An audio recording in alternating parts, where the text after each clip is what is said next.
Let's begin with West Asia. The UN Security Council has called for an inclusive and Syrian political process to be implemented after Bashar al-Assad's OUE, saying that the people of Syria must be allowed to determine their own future now. In a press statement, the council, which includes both the United States and Assad's ally, Russia, also called on Syria and its neighbors to refrain from any action that could undermine regional security. The statement came shortly after Special Envoy to Syria Geir Pedersen warned that the conflict in Syria has not ended even after the departure of Assad, and this widely highlighted clashes between the Turkish-backed and the Kurdish groups in the north.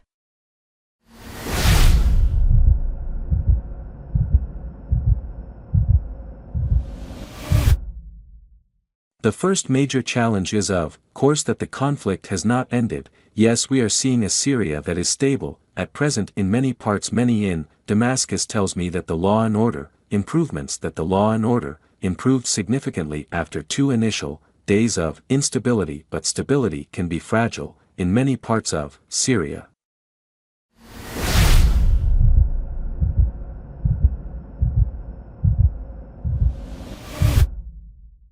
Soon after, the United States announced it brokered an extension of a ceasefire to the end of the week between pro-Turkish fighters and Syrian Kurds at the flashpoint town of Manaj, and was seeking a broader understanding with Ankara-backed Kurdish administration controls swathes of north and northeastern Syria, and has recently been battling Turkish-backed groups which have captured several Kurdish towns.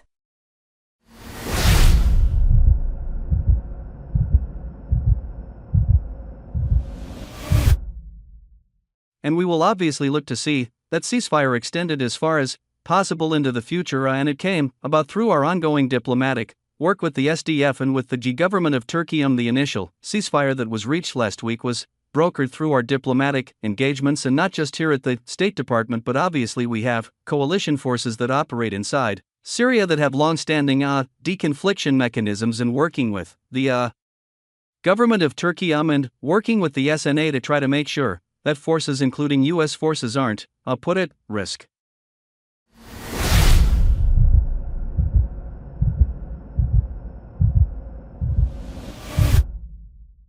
Meanwhile, the military chief of Syria's Islamist group, the HTS Mur of Abu Kasra, has said that the Turkish-held areas of Syria will be integrated under the country's new leadership, adding that the group rejects federalism and that Syria will not be divided.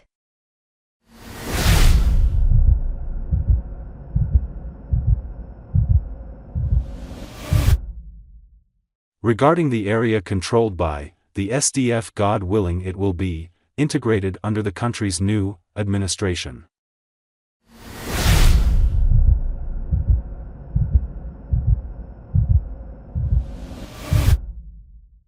Furthermore, European countries are wrestling with their approach to HTS, which has largely been seen in the West as a terror group. Germany, France, Italy, and the United Kingdom are among the Western nations that have begun to engage with rebel new Syrian government, while the European Union agreed to reopen its mission in Damascus and ramp up support for Syria. France, a crucial early supporter of the uprising, sent a delegation to Damascus on Tuesday. German diplomats were also in Damascus to hold talks on an inclusive transition process in Syria. Italian Prime Minister Giorgia Meloni said that her country is ready to engage with Syria's new leadership, according to reports. British diplomats also held talks with the HD's leader. Meanwhile, Turkey and Qatar, which backed the anti-Assad opposition, have reopened embassies in Damascus. On the other hand, Israeli Prime Minister Ben Netanyahu held a security briefing atop a strategic Syrian mountain inside the UN-patrolled buffer zone on the Golan Heights that Israel seized this month. In a video statement from the summit, Netanyahu said that Israeli troops will remain there until another solution ensuring Israel's security is found.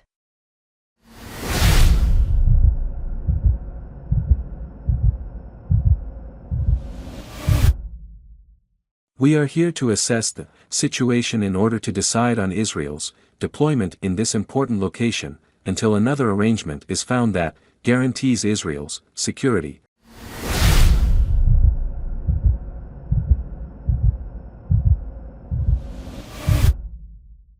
Thanks for watching this video.